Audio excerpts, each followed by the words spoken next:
자, 지난 시간에 나왔던 얘기 서연이가 먼저 기억나는 대로 얘기해 봅시다. 여자들은 혼수 줄 때 뭐 많이 주면은 떠받들어져서 사는데 그냥 몸만 오면은 받들고 살아야 돼. 네, 맞아요. 네, 그런 내용이 있었죠. 그런 내용이 어디에 나와 있었나요, 서연아? 전 네, 법전이죠. 그쵸? 그 법전 이름이 뭐예요? 그런 함무라비 법전이죠. 그쵸? 네, 그 함무라비 법전은 오늘날 이렇게 손에 들고 다닐 수 있는 그런 체계 형태였어요, 서연아? 오늘날처럼 손에 들고 다닐 수 있는 체계 형태였어요, 서연아?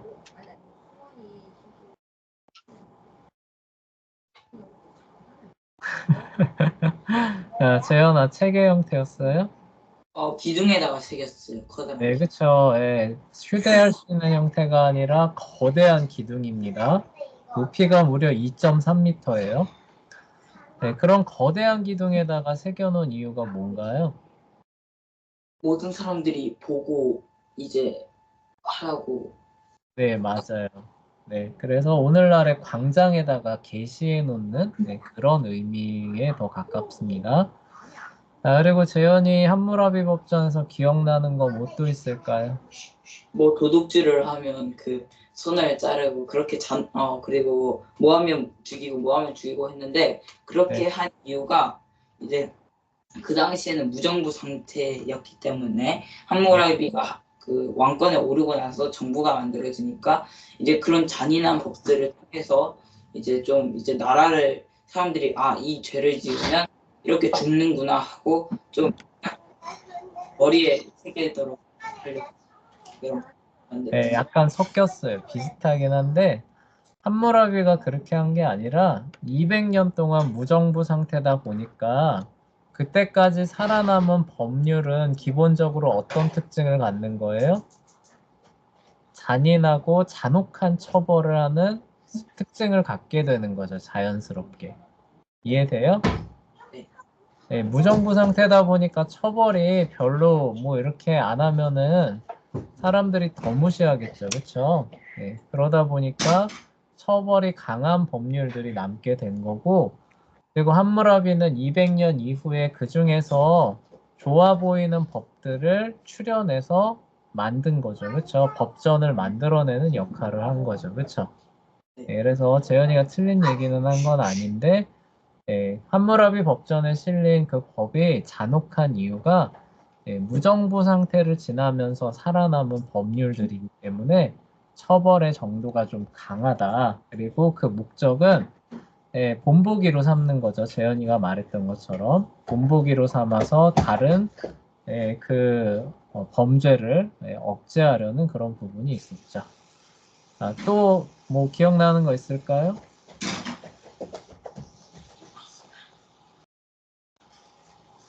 자, 처벌의 정도가 똑같았나요? 달랐나요? 사람마다 그 계급에 따라 달랐어요. 네, 맞아요. 그래서 만약에 노예가 귀족을 때렸다. 그러면은 이 사람은 때리는 걸 정도로 끝나요? 네. 죽는 거로 끝나는 거죠. 그쵸? 네, 근데 도둑질을 했는데 노예가 도둑질을 했어요. 네, 그러면은 그래 뭐 노예니까 그럴 수 있지로 끝나지만 귀족의 도둑질하면 어떻게 돼요? 그 귀족의 수치라고. 네, 죽는 거로 끝나죠. 그쵸? 네, 그래서 신분의 차등을 뒀다. 네, 어쨌든 법의 기본 정신은 눈에는 눈, 이에는 이의 정신으로서 이루어져 있다라는 그런 얘기죠. 자, 그 다음에 함무라비 법전 그렇게 해봤고요. 그랬던 고대 바빌로니아가 이제 멸망하는데요. 이게 이런 제국이니까 의외로 오래 갈 것처럼 보였잖아요. 그쵸? 네. 내정으로 봤을 때도 뭐 새로운 농경지도 생겨나고 상업도 발전하고 그리고 뭐 법전도 만들고 뭐 등등등 여러 가지를 해서 이 제국이 오래 갈 줄 알았는데 의외로 오래 못 갑니다. 42년밖에 못 갔어요. 아, 엄청 조금 갔죠, 그쵸? 네. 예, 이집트는 한번 뭐 왕조 들어서면은 몇백 년 가잖아요. 그쵸? 네.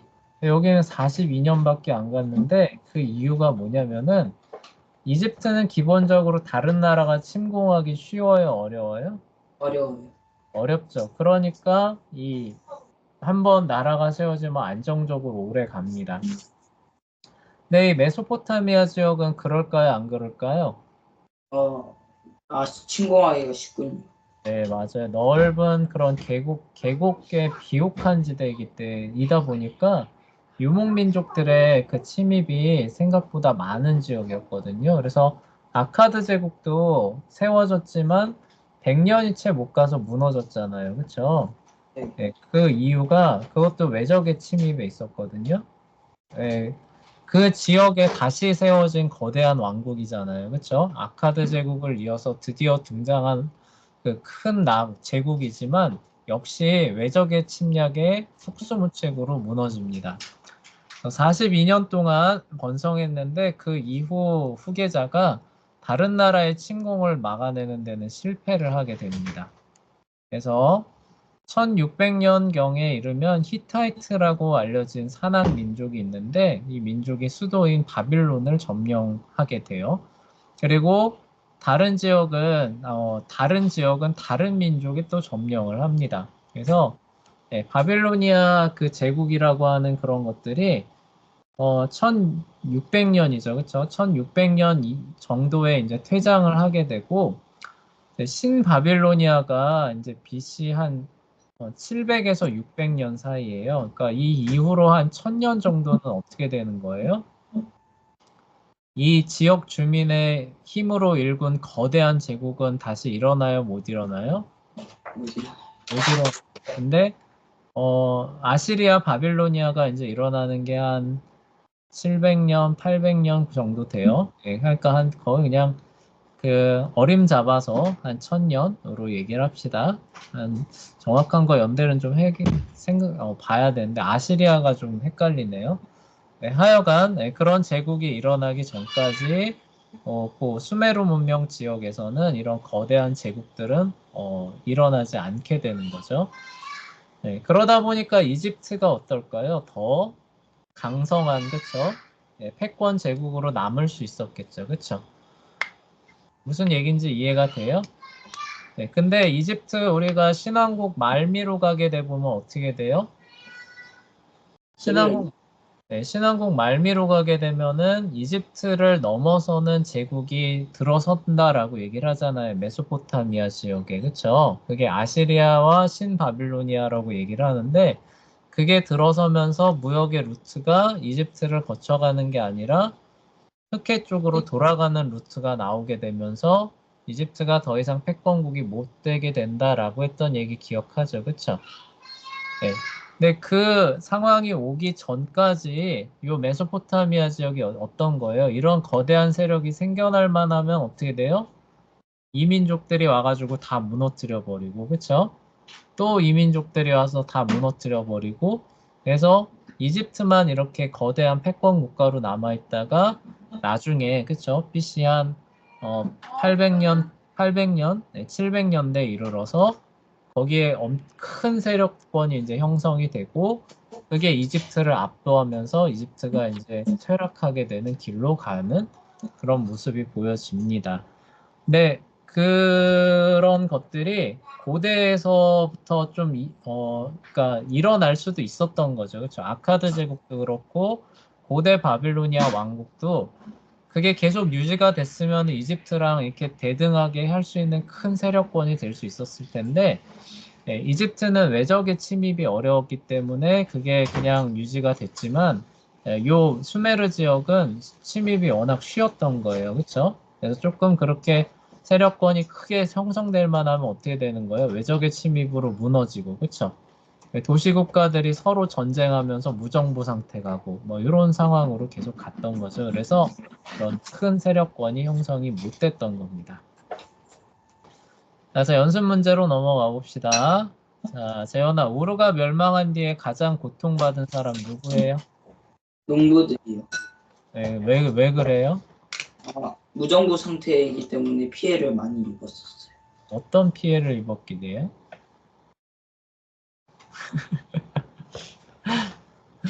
어떤 피해를 입었길래요? 어,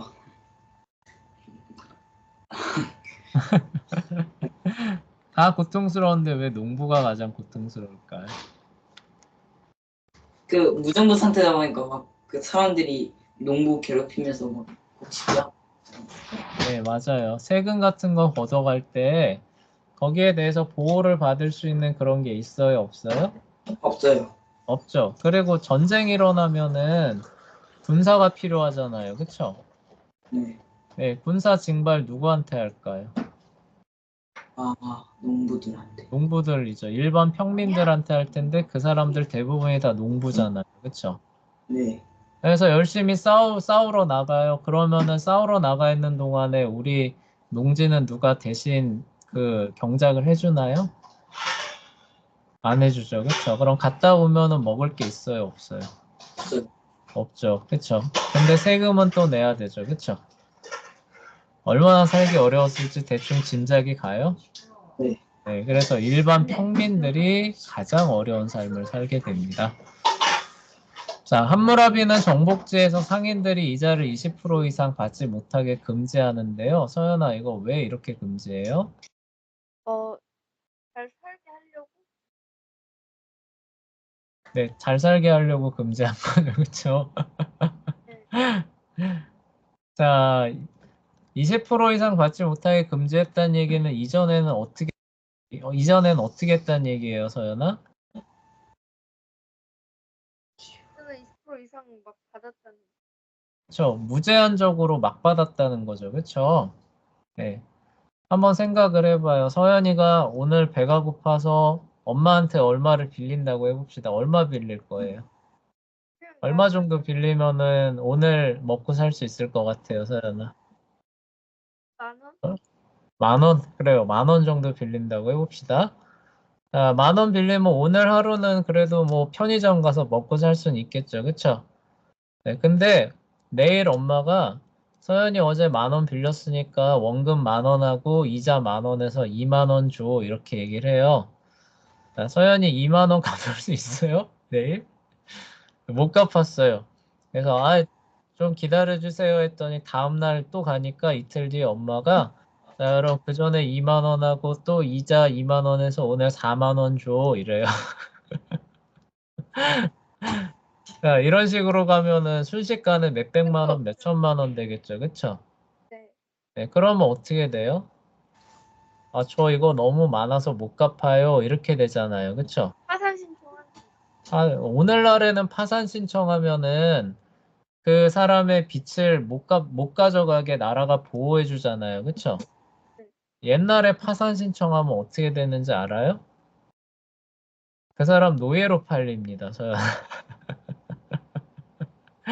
그러니까 무슨 얘기냐면은 옛날에는 그 사람의 어려운 상황들을 악용하는 거죠. 그쵸? 당장 배가 고픈 사람들을 악용을 해서 결국 빚의 구렁텅이로 밀어넣고 그 끝이 뭐냐면 노예로 팔리는 거예요. 그쵸?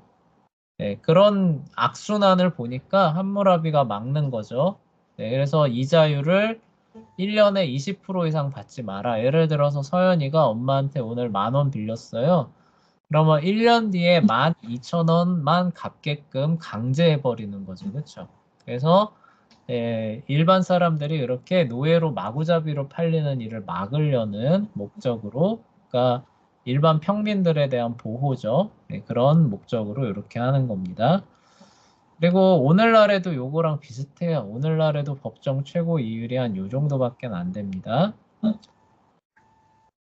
재현아, 왕권 신수설이란 무엇이며 함무라비는 왜 그러한 사상을 피력했나요? 왕권 신소설은 신에게 권리를 받았다는 것이고, 참, 근데 우리 이거 숙제로 선생님이 원래 내줘야 되는 거죠, 그쵸? 네. 근데 그냥 했어요. 그러네. 선생님이 숙제로 내줘야 되는데 그냥 바로 물어봤네요, 그쵸? 네, 근데 의외로 재현이가 잘 대답하네요. 아니, 그게 아니고, 의외긴 하지. 그 고대 바빌로니아 멸망이 아주 조그만했잖아요, 달락이. 너무 조금 해서 그냥 했었구나, 미리. 네, 그래요. 잘했어요. 자, 그러면은 재현이가 해보고, 서현이는 오늘 다시 한번 복습하는 차원에서 서현이가 다시 해봐요. 숙제로. 자, 왕권 신수설 뭐예요, 재현아? 왕의 신에게 권리를 받았다는 뜻이요. 네, 그쵸. 통치할 수 있는 권위를 받았다라고 얘기를 한 거죠. 그쵸? 그래서 신하들은 내가 하는 통치 행위에 대해서 왈가왈부할 수 있다, 없다? 없다요. 없다가 왕권 신수설이에요. 왜 그러한 사상을 피력했나요? 네, 피력이 뭔 뜻인지 몰라서. 왜 그러한 사상을 앞세웠나요? 그런 뜻이었군요. 네. 근데 뒤에 건 안 적었는데. 안 적었어요? 왜 그랬을 것 같아요? 한번 추론해 보세요. 왕권 신수설이 왜 필요했을까를 생각해 보세요. 왕이 권력을 잡으려면 좀 특별한 무언가가 있어야 돼서. 네, 그쵸. 왜 그런 상황이 더 필요했을까요? 함무라비한테. 무정부 상태였기 때문에. 그쵸. 무정부 상태로 조각조각 나 있던 왕국들을 이제 막 하나로 엮은 거죠. 그쵸. 그러니까 여기서 누구는 이 소리, 여기서 누구는 저 소리 하면서 이렇게 하려는 게 그 불협화음이 많았을 거 아니에요. 그쵸? 네. 네, 그러니까 이제 여기다 대고 뭐 하는 거예요? 내가 하는 모든 것들은 신의 뜻이다. 토달지 말고 따라와라. 이렇게 돼야 나라가 하나로 엮어질 것 같은 거죠. 그쵸? 네. 네, 그래서 왕권 신수설을 더 강하게 주장하게 됩니다. 자, 고대 바빌로니아 사람들 중요한 일 어떻게 결정했어요, 재현아? 짐승의 내장을 보거나 점을 쳐서 결정했어. 네, 그쵸. 짐승의 내장의 모양을 보고 점을 치는 겁니다. 그래서 전쟁 이길 것 같아요 하면은 전쟁 일으키고, 그리고 별자리 움직임 보는 거죠. 그쵸? 네, 그래서 이번엔 좀 불길하네요. 우리가 질 것 같아요. 그러면은 하친하는 거고, 네, 이런 식으로 진행했습니다. 자, 고대 바빌로니아 사람들과 수메르 사람의 종교의 공통점 뭔가요, 재현아? 종교와 문화를 종교와 문화하고 또 시표하고 신들의 이름이 같거나 아니면 별들을 통해 점을 치는 등등 네. 같습니다. 네, 그렇죠. 점성술이 같죠. 그렇죠? 그래서 네. 점성술과 같은 거, 그 다음에 수메르 사람들이 섬기던 신들을 그대로 받아들였죠. 그렇죠? 네. 이름만 바꿔서, 그렇죠? 네, 아. 받아들이는. 네, 맞아요. 그런 공통점들이 있습니다. 자, 함무라비 법전에 나타난 동해보복의 원칙 뭐예요, 재현아?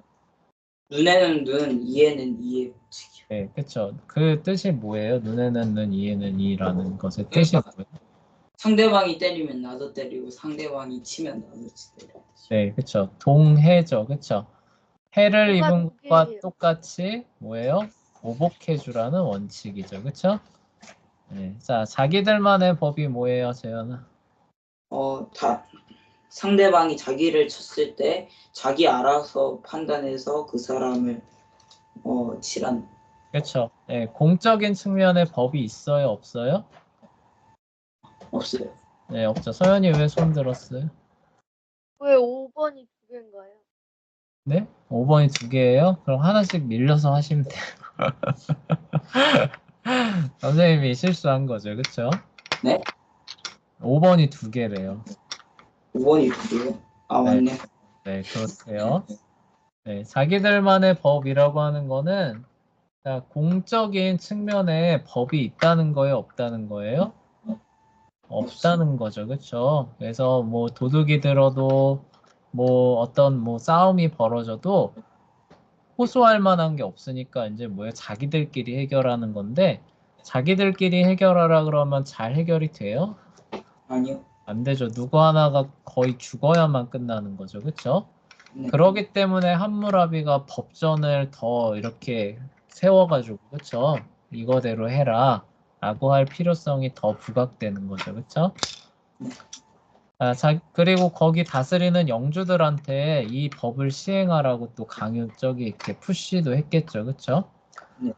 자, 자기들만의 법으로 인해 어떤 결과가 나타나곤 했는가? 이게 선생님 말한 거죠. 그쵸? 네, 활성으로 번집니다. 네, 맞아요. 대부분 누구 하나 죽고 끝나는 그런 결과가 나타나곤 했습니다. 네, 그래서 이게 우리가 사는 사회가 법치주의 사회라고 하잖아요. 그렇죠? 공적 영역에 법이 있는 예, 그게 그만큼 중요하다는 것들을 요 시대가 보여준다는 거죠. 그렇죠? 자, 넘어가 봅시다. 고대 문명의 확장이에요. 그래서 우리가 지금까지 공부한 문명인데 크게는 뭐예요? 우리 이집트 문명 배웠죠. 그렇죠? 네. 네, 이집트에서 고왕국부터 신왕국까지 배웠어요. 또 하나 문명 어디예요? 유프라테스 티그리스 강의 수메르 문명으로 해가지고 바빌로니아까지 내려왔었죠. 그쵸? 네. 자, 요거 말고도 문명이 하나 또 있습니다. 어디냐면은 예, 터키 지역으로 해서 그리스 지역의 문명이 하나 더 있거든요. 네, 요 문명은 약간 후대에 나온 거긴 하지만 그래도 그 별개의 문명으로 간주가 되는데 요것도 우리가 살펴봐야 되는 거예요. 그 문명을 우리가 에게해 문명이라고 부르는데 이게 왜 에게해 문명이냐면은 우리 선생님이 그 지도를 준비를 했습니다. 자, 여기 보시면 여기 터키죠. 그쵸? 네, 터키고 여기가 그리스예요. 터키하고 그리스 가운데 있는 요 바다 이름이 뭐예요? 에게. 에게해예요. 그래서 어떤 사람은 에게 이거밖에 안 돼? 라고 해서 에게해냐 뭐 이런 식으로 네, 농담도 어이예요, 이거는. 네? 뭐라고요? 그 어, 애기는 야이고, 네. 이건 어이죠. 아, 네, 틀려요? 네, 그래요.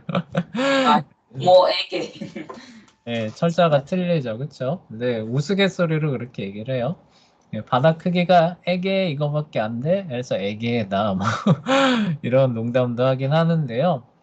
하여간 그 바다를 중심으로 펼쳐졌던 문명이라 그래서 에게해 문명이라고 얘기를 하는데요. 네, 이 문명을 건설한 사람은 기본적으로 이제 야벳의 자손입니다. 그러니까 왜냐라고 하면은 성경에 보면은 이제 바벨탑 이후에 이제 그 노아의 자손들이 퍼져 나가잖아요. 근데 야벳 자손이 흑해와 카스피해 주변에 거주했다라는 내용이 나옵니다. 네, 흑해가 어디냐면은 이제 여기 그 그리스 반도 이렇게 있고 여기 이렇게 그 터키 있잖아요. 그쵸? 네. 네, 그거 보면은 여기 이렇게 해서 바다 하나 있잖아요. 그쵸? 아, 거기 흑해. 네, 여기가 흑해예요. 여기가 근데 흑해. 지중해랑 연결되어 있다고. 네, 여기 지중해죠. 그쵸? 그리고 여기 요만큼 작은 해협으로 여기가 다르다넬스 해협이라는 거거든요. 여기로 이렇게 두 바다가 연결돼 있어요. 카스피해는 요 옆쪽에 이렇게 있거든요. 흑해 옆쪽에 있는데 실제로는 바다가 아니라 그 연못이래요. 네, 연못인데 엄청 큰 연못인데 여기는 물이 짜답니다. 네, 아, 너무 조그만 데다가. 조그맣지 네. 않아요. 커요. 상당히 큽니다. 완전 짜지 않아요? 예, 근데 여기가 그 바다는 아니래요. 사실 연못인데 그 물이 많이 흘러들다 보니까 그 호수 중에서도 담수호 짜지 않은 호수가 있고 염수호 짠물의 호수가 있다고 하거든요. 그래서 원래 카스피해는 카스피 호수라고 불려야 되는데 근데 이 호수가 너무 큰 거예요. 아, 네, 그러다 보니까 카스피 해라고도 불렸다고 해요. 흑해 옆에 붙어 있어요. 자, 어쨌거나 중요한 거는 야벳 자손의 주요 거주지가 거기였다라고 성경이 말하고 있기 때문에 이 에게의 문명을 건설한 사람은 야벳의 후손일 것이다라고 얘기를 합니다.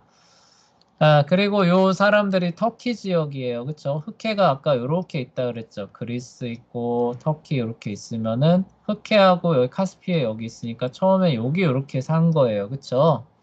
이 사람들이 어떻게 가는 거예요? 이렇게도 건너가고 이렇게도 건너가는 거죠. 그쵸? 아, 네. 네, 그리고 또 하나는 이쪽으로도 갑니다. 이쪽으로 가면 어떻게 될 것 같아요? 그 아시아 쪽으로. 맞아요. 중앙아시아 초원 쪽을 건너오게 되는데 이 사람들의 후손이 우리 한민족이에요. 아, 예, 그래서 우리나라가 그 야벳 계열에 속해요. 물론 혼합돼서 이제 융합 민족이긴 하지만 주요 계열은 지배층 계열은 야벳 계열입니다. 그래서 여기 동아시아 우크라이나에서 그 금관 발견되거든요. 귀족층이 썼던 금관 발견되는데 우리가 그 신라 금관 아시죠? 그쵸? 네. 그거랑 똑같이 생겼어요. 아, 몰랐죠, 그거는. 그래요? 네, 그거랑 똑같이 생겼습니다. 그래서 주류 계층은 아마 요 처음에 여기에 있었던 야벳의 후손들이 중앙아시아 초원을 건너서 그쵸? 몽골 쪽으로 이렇게 해서 만주로 한반도로 들어오고 또 일부는 중국으로도 갔겠죠, 그쵸? 예, 그런 그 주류 계열이 이제 한민족의 그 원류가 되는 것이고 또 다른 쪽으로는 이제 뭐 중국 남부 베트남 쪽으로 해서 일본 쪽으로 해서 한반도 남쪽으로 들어온 계열도 있습니다. 그러니까 그런 이제 사람들이 합쳐져서 만든 민족이 한민족인데 어쨌든 주류는 그렇게 돼요. 어쨌거나 야벳의 후손들이 여기서 거주하던 야벳의 후손들이 어디로 가냐면은 흑해를 삥 돌아서 그리스 쪽으로 가기도 하고 그다음에 터키를 가로질러서 그쵸? 터키 끝에서 배 타고 건너가서 또 그리스 지역이나 여기에 많은 섬들 있잖아요. 그쵸? 아까 여기 보여줬죠. 그쵸? 그래서 이렇게 와서 여기 에게에 있는 수많은 섬들에 그쵸? 예, 그 건너가서 또 살기도 하고 그다음에 해안가 도시들도 세우고 이렇게 세운 문명이 에게해 문명이다라는 그런 얘기예요. 그래서 터키 지역을 가로지르면서 계속 이주했으며 다르다넬스 해협 너머의 발칸 반도 이게 이제 그리스가 있는 반도예요. 발칸 반도와 마주한 자리에 트로이라는 고대 도시도 세우는 사람들이 이 사람들이 됩니다. 네, 트로이 얘기 들어봤었죠, 그렇죠? 네. 그 도시를 세우는 사람들이 에게의 문명. 그 목마 그 전쟁. 네, 뭐라고요? 그 트로이 그 목마 전쟁 그거. 네, 맞아요. 그 목마예요. 그 목마에 나오는 그 나라 도시국가죠. 도시국가를 세운 사람들이 됩니다. 트로이는 대륙과 바다가 만나는 지점에 자리하고 있어서 당연히 상업의 중심지가 됐겠죠. 그렇죠? 네, 그로 인해서 부강한 나라가 되고요. 트로이에 살던 야벳의 후손들이 그쵸 드디어 해협을 건너서 크레타와 그리스 지역으로 이주하기 시작을 합니다. 그러면서 형성되는 게 이제 에게해의 문명이 되는데 이게 그냥 그들만의 그 설이냐 머리에서 나온 설이냐라고 하면 그렇지 않아요. 그래서 고고학적인 유물을 이렇게 그 추적을 해보니까 실제로 이 터키 반도에서 나오는 장신구, 컵, 꽃병, 종교적 물품 이런 것들이 어떻다는 거예요? 똑같은 형태가 여기서 이렇게 해서 여기까지 이렇게 건너가는 것들이 확인이 됐다는 거죠. 그렇죠? 아, 네, 그래서 실제로 그 똑같은 형태죠. 그렇죠? 똑같은 형태의 그런 물품들이 이렇게 해서 옆쪽으로 건너가는 모습들이 그대로 나옵니다. 그래서 그 야벳의 후손이 트로이를 세우고 트로이에 그 살던 사람들이 에게 지역으로 이주하면서 생겨난 문명이 에게의 문명이다. 이거는 확인된 사실이 되는 거예요. 네, 네, 근데 혹시 그 노아가 그 네, 홍수 끝나고 나서 네. 있었던 곳 어디예요? 딱 홍수 끝나고 있었던 게 그 아라랏산이라고 얘기를 하잖아요. 그쵸? 아라랏산이 어디 있냐면은 여기 여기 발칸반도예요. 그리스 발칸반도가 이렇게 있고 여기 다르다넬스 해협이라 해서 이렇게 둘이 터키가 이렇게 붙어 있죠. 그쵸? 네. 그리고 여긴 중동 팔레스타인이고 여기 이집트고요. 그쵸? 여기 아라비아 이렇게 있고 그리고 여기가 티그리스 유프라테스 강 이렇게 있잖아요. 그쵸? 네. 그러면은 한 여기 그 터키에 그 아라랏산이 한 요 정도 요 위쪽인가? 요 정도쯤에 아마 있을 거예요. 아, 이렇게 있고, 예. 그리고 이제 여기 이제 흑해가 여기 이렇게 있는 거죠, 그렇죠? 예. 그리고 요 해안가에 이제 야벳이 주로 거주를 했고, 그렇죠? 어, 예. 셈족은 이제 요쪽으로 가는 거죠, 그렇죠? 티그리스, 유프라테스, 이란 쪽으로 셈족이 주로 가요. 그리고 네. 근데 러시아 한방향으로 간 건 아니에요. 러시아는 야벳이 갑니다. 예, 야벳이 여기 있다가 이렇게도 가고 이렇게도 가고 이렇게도 가고 이렇게도 가거든요. 완전 뿔뿔이. 예. 그리고 이제 함족이 여기 있다가 이제 이집트 쪽으로도 가고 그쵸? 예. 그리고 이쪽 터키로도 가요. 예. 그래서 여기서 이제 혼합해서 민족이 또 하나 생겨나거든요. 그게 이제 히타이트라고 하는 민족인데 하여간 그 경로가 완전히 나눠지지는 않아요. 근데 그 큰 그림으로 보는 거예요. 큰 그림으로 보면 야벳은 어떻게 되냐면은 여기 흑해 주변에 있다가 이렇게 되니까 결국 어떻게 되는 거예요? 유럽 쪽으로 들어가는 민족이 되는 거죠. 주류가. 그쵸? 근데 일부는 아까 말했던 것처럼 초원길을 타고 아시아로 넘어와요. 그쵸? 셈족은 어떻게 되냐? 티그리스 유프라테스를 중심으로 해서 이란, 중동 이쪽에 주로 자리 잡는 민족이 되는 것이고 함은 어떻게 되느냐? 물론 여기도 이렇게 다 가긴 가요. 가긴 다 가는데 이제 여기 이집트 쪽에 그쵸? 예, 주로 자리 잡는 그런 민족이 되는 거죠.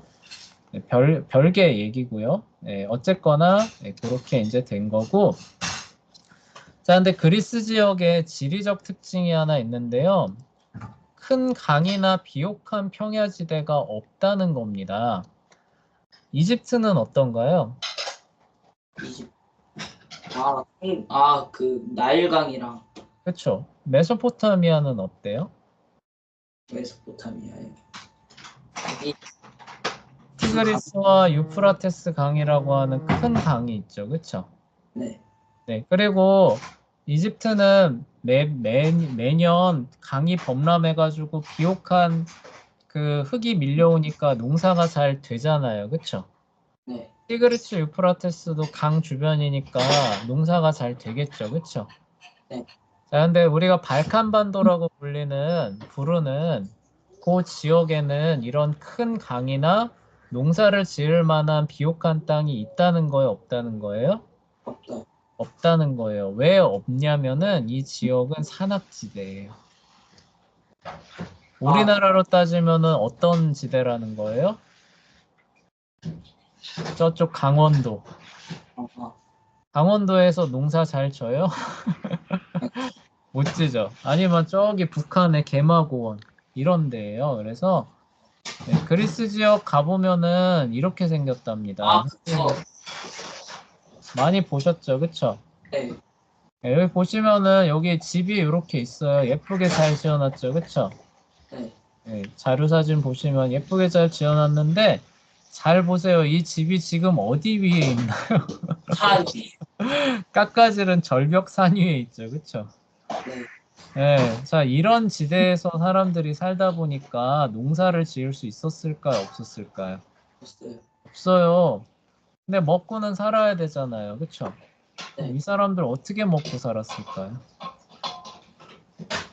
과일을 재배하면서 또 무역. 네, 무역밖엔 답이 없어요. 그쵸? 그래서 에게의 문명은 해양 문명이 돼요. 무슨 얘기인지 알겠어요? 물고기나 그런 거 잡아가지고. 물고기를 잡을 수도 있고, 그리고 어쨌든 풍부하게 먹을 것이 나오는 다른 문명과 교류를 하면서 살아갈 수밖에 없는 거죠. 무슨 얘기인지 알겠어요? 네, 그게 기본적인 특징이 되게 됩니다.